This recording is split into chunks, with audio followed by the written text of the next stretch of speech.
صدر رجب Tayyip Erdogan NATO سربراہ اجلاس میں شرکت کے لیے اتوار کو برسلز جائیں گے۔ امریکی صدر جو بائیڈن اور فرانسیسی صدر ایمینوئل میکرون کے ساتھ صدر ایردوان کی ملاقات کو اہمیت دی جا رہی ہے۔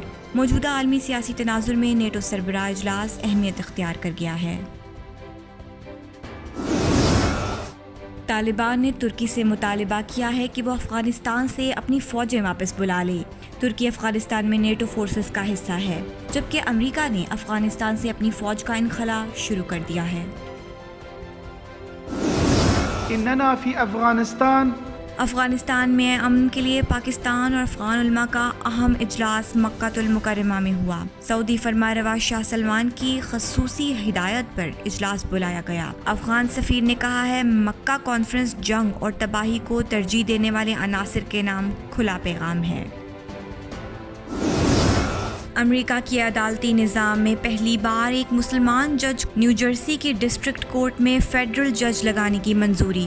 امریکی سینیٹ نے پاکستان نژاد زاہد قریشی کی تعیناتی کی منظوری دے دی۔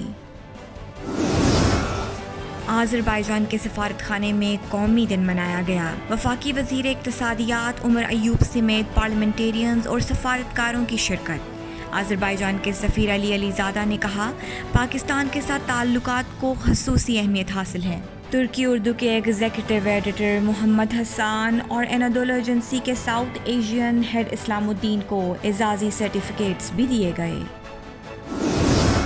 آئندہ مالی سال کے لیے پاکستان کا بجٹ قومی اسمبلی میں پیش کر دیا گیا۔ بجٹ کا مجموعی حجم 8,447 ارب روپے رکھا گیا ہے۔ سرکاری ملازمین کی تنخواہوں اور پینشن میں 10% اضافے کا اعلان۔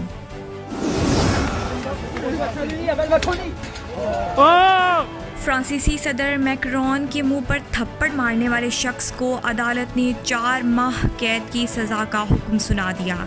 ملزم 3 سال تک شہری حقوق استعمال نہیں کر سکے گا۔